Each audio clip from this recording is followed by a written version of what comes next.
Bom, são duas coisas separadas, claro que a gente fez uma edição. Uma é a história do jogo, depois a gente vai falar especificamente do Luan. Paulo, o Corinthians realmente não jogou uma grande partida, aliás, não foi um grande jogo, né? Mas 3 pontos e ganhar lá não é fácil. Ganhar lá do Atlético Goianiense não é fácil. Boa noite. Boa noite. Sem dúvida nenhuma, Flávio. Até porque, se nós pegarmos os últimos resultados contra o Atlético Goianiense, o Corinthians perdeu 2 jogos e empatou 2 jogos só no ano passado. Não conseguiu vencer essa equipe do Atlético Goianiense. Fazia 5 anos que não ganhava. E outra coisa, o jogo lá foi Corinthians. Foi Corinthians. Na raça, impressionante. Demorou 30 minutos para o Corinthians jogar. Fazer uma jogada de gol, uma jogada para chegar. Destaque, sem dúvida nenhuma, para o Mantuan, que tem 20 anos. Né? 20 anos de idade, corre toda aquela lateral, fazendo lateral, um atacante, é difícil era hoje. Meia, virou meia ponta de Meia, lança, aí depois, virou agora ponta, virou depois lateral. virou lateral. Literalmente não é ala, não é nada, é lateral. Ele jogou de lateral ontem com o Adson à frente. Então é um jogador que vem se destacando, é um jogador que comprou a ideia do treinador, porque o jogador, quando ele compra a ideia do jogador, ele vai firme e está dando certo. Agora, a equipe do Corinthians não jogou nada, muito abaixo daquilo que o torcedor espera, mas jogando ou não jogando, o resultado veio e hoje é líder. Ô Leandro, isso que disse o Paulo, você fazia muito bem, né? Você trabalhou em várias funções. Como é que é para o jogador? É legal o cara ser um polivalente? Pode complicar, o cara pode perder a oportunidade por não ter exatamente uma posição definida. Como é que você encara isso? O que você diria ao Mantuan, você que venceu tanto e jogando de várias formas? Acho que o mais importante é estar pronto, né, Flávio? Estar pronto, estar à disposição. O maior objetivo é o grupo, é a equipe.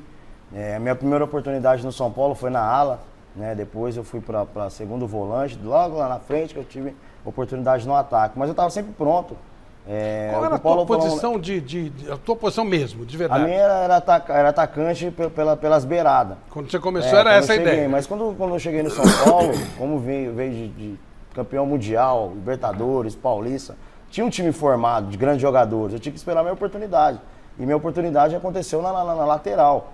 O Muricy me chamou um dia e falou, pô, você pode jogar na lateral? Eu falei, preciso fazer o quê? Falou, tem um cara, você tem que jogar e não deixar ele jogar. Eu falei, pra mim era fácil, porque jogava na frente, tinha que marcar, tinha que acompanhar volante, tinha que dar carrinho em zagueiro. Pô, só tinha um cara pra mim, falei, agora ficou melhor. Eu acho que o importante é você estar preparado para ir à disposição, para sempre tentar fazer o melhor, não ter mimimi. Eu acho que o mais importante é você estar em prol do grupo e isso foi acontecendo devagar. E quando chegou a reta final da Libertadores do ano seguinte, que a gente infelizmente perdeu pro Inter, eu já estava na frente. Então eu fui ganhando o meu espaço, as minhas oportunidades jogando futebol, sabe? Fazendo o meu melhor, se dedicando, tendo humildade, né? Às vezes você tem que correr um pouco mais para um companheiro que tem um pouco mais de qualidade, precisa estar um pouco mais descansado. Você tem que entender isso. Dá para fazer isso. O cara com mais qualidade, dá para correr um pouquinho mais por ele. No Corinthians eu fiz bastante isso. No Corinthians eu saí muito lá da frente, vinha muito atrás defender, porque eu tinha o Ricardinho, eu tinha um cara com qualidade, que eu tinha que deixar esse cara descansado, porque esse cara, uma hora ou outra, ele ia pegar uma bola que ia decidir. Então eu tinha essa leitura, tinha essa humildade de saber que eu tinha que correr um pouco mais. Eu sabia que eu tinha que doar um pouco mais para que esse cara, na hora de definir, ele está com condições de fazer isso. Então, você só tem a ganhar. Acho que você não tem nada a perder. E eu tenho certeza que o treinador também fica bem contente quando tem jogadores com essa disposição. Ô Miller, e esse Corinthians? Ele está andando, já estamos na 9ª rodada e o Corinthians foi o time que mais ficou na liderança. Ele deve ter 5 ou 6 rodadas, das 9 o Corinthians liderou. Boa noite, Flavito, é verdade. Sem dúvida nenhuma, o Corinthians, independente das suas limitações técnicas, táticas, né, mas vem vencendo as suas partidas, principalmente fora de casa. Não apresentou um grande de futebol, mas apresentou um grande resultado. E é líder do campeonato hoje, até porque a maioria das equipes grandes, né, estão patinando no Brasileirão. Já visto o Flamengo aí, né, que perdeu dentro do Maracanã hoje. Então eu acredito que dentro das limitações do Corinthians, o Vitor Pereira está escalando um time. No caso do Mantuan, que fez o gol, é um jogador dinâmico, um jogador polivalente, como o Leandro falou. Ele é dinâmico na defesa, no ataque. Ele fez gol porque ele vem de trás. Pode ver, ele vem na corrida e faz o gol. Por quê? É esse tipo de jogador que esses treinadores gostam. Olha, ele deixa de lado o Luan, que nem no banco vai, que tem muito talento, né? Infelizmente é um talento desperdiçado, e ele prefere o Mantuan, que não tem muita técnica, mas ele tem muita capacidade de compor a equipe taticamente, e isso o treinador gosta. Ele corre no treino, dá carrinho, do mesmo jeito que ele treina, ele joga. Porque é isso que ele tem é isso que ele vai apresentar, essa capacidade dele, né? É claro que a gente, eu, Paulo, Leandro, a gente viu muito jogador que no treino, eu joguei com um jogador no Cruzeiro, o Ricardinho, o volante. Quando eu cheguei no Cruzeiro, os primeiros coletivos, assim, com o Leverkusen, o Ricardinho tirava o pé. Ele nem dividia nenhuma bola. Eu falei, caramba, que moleque entiriçado, meu. Né? Moleza e tal. Entiriçado. Mas chegou no jogo, ele pegava a bola aqui no campo de defesa e ia costurando até no ataque. Era um dos melhores jogadores mais regulares do time na oportunidade. Então, o treinador também tem que ter essa sensibilidade de saber, olha, esse jogador, no treinamento, ele não vai me responder aquilo que eu estou perguntando para ele. Ele não vai me dar aquilo que eu quero. Mas no jogo ele pode me dar aquilo que eu quero. Então, acho que com o Vitor Pereira, basta ele dar uma oportunidade para o Luan no jogo, para ele ver. Aí ele pode discernir, aí ele pode dizer assim, olha, eu não quero, eu vou colocar ele para jogar alguns jogos ou não vou colocá-lo mais. Porque ele não colocou o Luan até hoje para jogar. Ele tá vendo o Luan no treino. E o Luan tem um ritmo no treino. No jogo, claro, né? Com nenhum treinador, com exceção do Thiago Nunes, né, Garrafa? Ele foi titular. Agora, os outros treinadores, eles não jogou quase. Mas eu acho que, mesmo independente disso, dessa má fase do Luan, que já dura mais de 2 anos, acho que às vezes, né, aquele jogo que a gente fala, né, aquele jogo galinha morta, coloca o Luan para ver o que ele vai responder para o treinador. Aí sim ele pode ter uma perspectiva mais clara do que o Luan pode dar para ele. Mas, Emília, você vê que o próprio Vitor Pereira menciona que as 3 vezes que ele convocou o jogador falou, tô machucado. Aí perde a confiança. Aí não tem como o treinador abraçar um jogador desse. O Leandro falou, né? Você tá pronto? Tô, professor, vamos É isso aí. Tem que querer. Conversa com o Rivelino. Eu tava falando, o Rivelino jogou machucado, treinava machucado, gente, ia pro jogo machucado. Na nossa vida, nós aqui íamos pro jogo machucado. Você nunca vai chegar pro treinador e falar assim, eu tô com uma dorzinha na coxinha Atleta de alto e não nível posso ir pro sempre jogo. tem dor. Não dá. Até porque, Flavito, Chico, o Luan, ele machucou aqui no treino. O treinador chega assim, então, você tá pronto pro jogo de domingo? Ah, não, tô machucado. Ah, tomei a boca. O treinador chega uma hora e diz assim, peraí, é isso aí. ele tá de migué comigo, ele tá de brincadeira comigo, então eu vou desdenhá-lo. É isso que o Vitor Pereira quis dizer na entrevista. É isso aí. Ô, Garrafa, uma coisa curiosa, claro que eu vou passar pro Chico que tá, né? Tá que nem leão na jaula. O Chico só está olhando pra cima, né, Chico? Eu tô olhando pra cima. Aliás, estou vendo Carlito Teres. Subiu, né? Ele subiu, né? Ô, Teres. Hein, ele subiu, né? Parou de jogar, Parou subiu. de jogar. Tá lá em cima. Agora não posso mais falar, volta, Carlito Teres. Mas seja feliz, Carlito Teres. Ô, Garrafa, coisa curiosa do Corinthians, o Corinthians começa a mudar o patamar, teoricamente, quando começa a trazer os caras, as cobras criadas. Sim. Só que quem tá resolvendo são os meninos de novo ontem. A jogada começa com o Duqueiroz, acho que é o Watson, né? E fecha com o Mantuan. Tá toda hora isso. O Piton que cruzou. Duqueiroz passou por 4 caras, rolou pro Piton. Piton cruzou, isso, né? O Piton cruzou e o Mantuan fez de cabeça. Aliás, se você pegar esse gol e pegar o gol que o Adson fez contra o São Paulo, é igualzinho.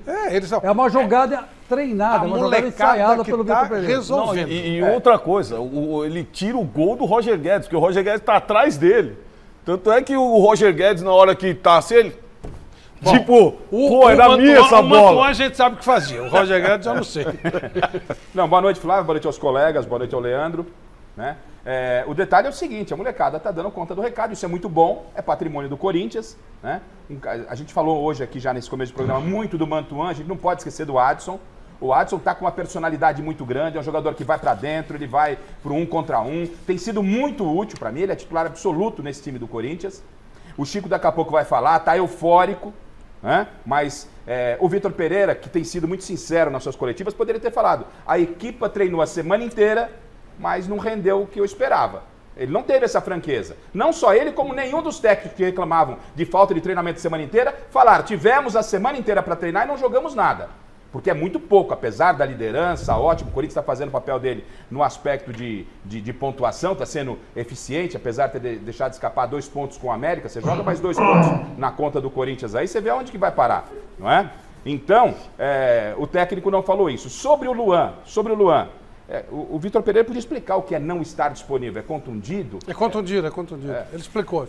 Então, tudo bem. Ele disse que não estava bem. Ele falou isso. Mas é estranho, né? Não cura nunca, não resolve nunca. Tem algo estranho na história do Luan, mas a gente vai ficar com a palavra dele. E antes do Chico falar, fosse aquele gol do Atlético Goianiense, um gol do Corinthians, o seu Chico Lang estava esmurrando a mesa. Essa história do VAR dá impedimento de milímetro. Não, pera. Pelo amor de Aliás, Deus. vou dar uma informação. O Jorginho foi punido hoje pelo Atlético Goianiense porque o técnico tinha mandado ele cortar a unha. Não é possível. E ele não cortou. E aquela beiradinha foi que o VAR... Isso não é impedimento em lugar nenhum do mundo. O VAR tá, um golaço do Atlético Goianiense. Fosse esse gol do Corinthians, o Chico Lang e toda a torcida corintiana estaria brigando. O Corinthians não tem nada a ver com isso. Mas o VAR, nessa questão de milímetro, não pode anular um gol daquele. Por isso que VAR brasileiro não vai para a Copa. Até na Venezuela vai. Os daqueles não têm a menor condição. Eles são incapazes de saber usar o material. E os árbitros são medrosos, eles vão no embalo. Essa é a verdade. Chico, por favor. Bom, em primeiro lugar, o VAR acertou em cheio. Não fez bem, porque o Corinthians já fez gols assim e também foram anulados. Também é verdade. Também foram Ou seja, o VAR é incompetente com todos. É incompetente com todos. Não pode dizer que errou pro Corinthians. Não, eu sempre falei o seguinte, os árbitros do Brasil, você não pode acusá-los de desonestidade. Porque o árbitro, para ele ser desonesto, ele tem que ser bom. Porque aí ele é malandro, ele faz aquela malandragem, segura o jogo e tal. Isso é para árbitro bom, que não é o caso aqui. Nós não temos um árbitro bom. Então ele não consegue, nem que ele queira fazer alguma coisa errada, ele não tem capacidade nem para ser desonesto. Então não dá. Mas viu, o Flávio, eu vou pegar um gancho aqui do Paulo Sérgio, que ele falou que o Corinthians levou 30 minutos para começar a jogar bola. Ele tem razão. E por que o Corinthians levou 30 minutos para jogar bola? Porque o nosso querido Vitor Pereira escalou o time errado. Meu Deus do céu, você vai falar mal do técnico líder do campeonato? Não, vou falar. Ele colocou o Bambu para jogar pela direita, né? Soltou o Adson e soltou o Mantuan, deixou o Bambu, o Gil, né? E lá na esquerda teria que ficar, né? O Fábio Santos, mas não ficava. Então o que aconteceu? No 1 por 1, no 1 a 1, né? 1 por 1, o Bambu perdia todas. Ia sair jogando, sair errado. O que ele tinha que fazer ali? Era recompor a linha de 4, né? Recompôs a linha de 4 depois dos 30 minutos, né? O Bambu trocou de posição com o Gil veio para a direita, o Bambu foi mais para a esquerda e o Fábio Santos recuou. E aí sim, o Corinthians começou a jogar bola, porque estava um buraco ali na defesa. Então, é verdade que criaram chance pela esquerda, pela direita, e o Bambu falhou demais. Então, o Vitor Pereira... Bom, o Renato Augusto chegou uma hora que estava jogando de lateral esquerdo. Quer dizer, era uma coisa assim, uma aberração o time do Corinthians. Aí o Vitor Pereira percebeu os erros, não fez substituição nenhuma, arrumou o time em campo e o time começou a jogar. Porque aí o Renato Augusto, evidentemente, veio para o meio, né, com a linha recomposta de 4. Que eu acho difícil o Chico, mas como começar a jogar, sofreu um sufoco danado do Atlético Goianiense no final do jogo. Não, mas peraí, aí são outros 500. Aí foi deixa eu só transcorrer aqui o negócio. Aí o que aconteceu? Ele viu que o Mantuan e o Adson não estavam se entendendo muito bem pela direita, ele insistiu pela esquerda. E o Duqueiroz tomou a iniciativa de fazer uma jogada pessoal. E o que quebra a linha hoje é jogada pessoal. Não tem jeito, é o que vocês faziam. O Paulo Sérgio fazia, o Leandro fazia, o Miller fazia. E o Duqueiroz tomou uma iniciativa, driblou 4 caras, rolou pro Piton, que cruza muito bem, numa jogada ensaiada, né? E aí o Mantuan testou para gol. Então quer dizer que foi aí que o Corinthians ganhou o jogo. No segundo tempo, o Mr. Vitor Pereira falou assim, o quê? Aqui para vocês, eu vou jogar na retranca. E fechou o time. E fechou o time marcando por zona. Marcou por zona. Então, é verdade que o Atlético chegava até intermediário e não conseguia entrar. Então, quer dizer que o Vitor Pereira começou a entender o que é o Corinthians e talvez os jogadores do Corinthians começaram a entender o que o Vitor Pereira quer. Na semana passada, o Vitor Pereira... Para fazer isso, precisava trazer um cara de Portugal? Não precisava. O Fernando Lázaro faria fácil. Faria fácil. Aliás, estava fazendo. Aliás, eu falei hoje... Estava fazendo. Para fazer isso, eu imagino que você traz de fora, não tem nenhum... Aliás, o cara que mais defende isso sou eu, intercâmbio. Mas para você fazer alguma coisa nova, você pode meter todo mundo atrás e dar bicão para frente, não precisa trazer ninguém de fora. Então, mas hoje eu encontrei com o Zé Maria, o Super Zé. Sim. Hoje eu encontrei num evento lá. Pai do Fernando Lázaro. Pai do Fernando Lázaro. Aí eu falei para ele, ô Zé, me dá seu telefone aí que eu quero conversar com você e com o seu filho. Trocamos assim, ia jogar uma conversa fora, falar de tática, né? E eu falei assim, por que o Fernando não ficou? Aí o Zé, não, pelo amor de Deus, eu falei para ele não ficar, porque... ele ainda é muito garoto, tem muita coisa pela frente. Eu falei, pô, mas ele foi o único que colocou os 5 contratados em campo jogando bola. Ele falou assim, foi, mas sei lá se ia continuar, então o Fernando está cauteloso. Mas eu fiquei feliz de saber que o Fernando Lázaro está bem no Corinthians, faz parte da comissão, está trabalhando lá. Eu acho que é um patrimônio que o Corinthians não pode largar a mão. E eu vou tomar um cafezinho com o Zé Maria. Faz muito bem. Agora, só para completar o negócio. Tá fazendo muita falta o centroavante, cara. Muita falta. O Vitor Pereira, se não acha centroavante aqui, ô Vitor, vai lá para Portugal, arruma um cara que nem você arrumou Tem um lá que já tá meio velho, mas hoje ele fez 3 gols, o Cristiano Ronaldo. Tem um outro que não é centroavante, mas ele improvisa. Olha, ele fez 5 hoje. Desde que não seja contratado pela Tausa, tá bom. Porque essa Tausa... Chico, tem aí o Cavani, o Soares, o Ibrahimovic, todos esses caras estão no mercado aí. Não, tem que pegar um garoto, que nem ele fez com o Mantuan. O Haaland também, que estava aí. Que nem ele está tentando fazer com o Felipe. Quando ele colocou o Felipe no segundo tempo, eu gostei. Você vai falar, mas o Felipe saiu com bola e tudo, uma hora lá, se atrapalhou. Tudo bem. É agora, mas aos poucos ele vai pegando o ritmo. Porque ele é um centroavante bom. Colocar o Messi na parada. Tem Mestre, 17 anos, 18 anos. Esse time líder te encanta? Não, nem de longe. Aliás, tem um desses times que estão aí, me encantam, a não ser um pouquinho o Palmeiras, um pouquinho o Atlético, o Flamengo... entrou num buraco sem fundo, né? O que eu achei interessante foi o que disse o Garrafão. Porque até agora, todos esses técnicos importados a preço de ouro, e os brasileiros também, diziam o seguinte, mas não tem tempo para treinar, esse calendário é maluco, não sei o quê, não dá para treinar, não dá para treinar. Eles tiveram uma semana para treinar. Foi uma rodada péssima. Nenhum deles jogou nada. Foi uma vergonha.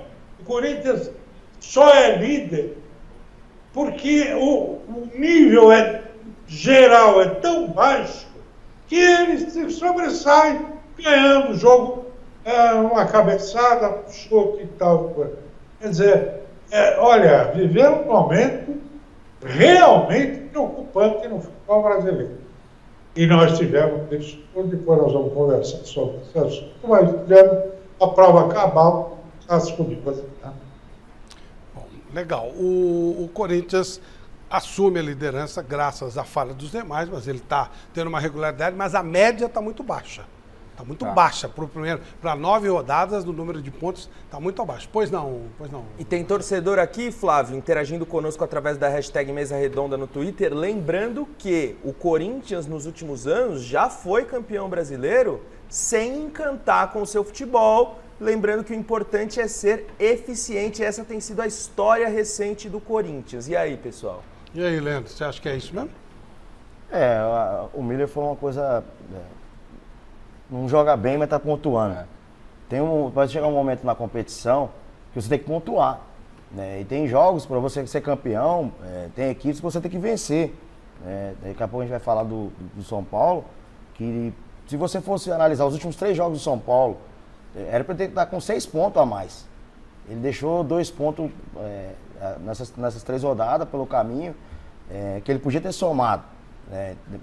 Depois lá na frente vai ficar aquele chororô, aquele mimimi que Porque ele não pontuou lá atrás quando ele podia, entendeu? E outra, daqui a pouco vai engrossar. Tá chegando a Copa do Brasil, tá final, Libertadores. Leandro, o Flamengo tá 6 pontos do líder. O Flamengo que é um dos favoritos. 6 pontos. São 6 pontos. E a camisa, vocês sabem o quanto pesa. O Corinthians pode não estar desempenhando tudo que se espera, ninguém está desempenhando, mas é o Corinthians, como disse o nosso telespectador. Se deixar esse Corinthians chegar, complica.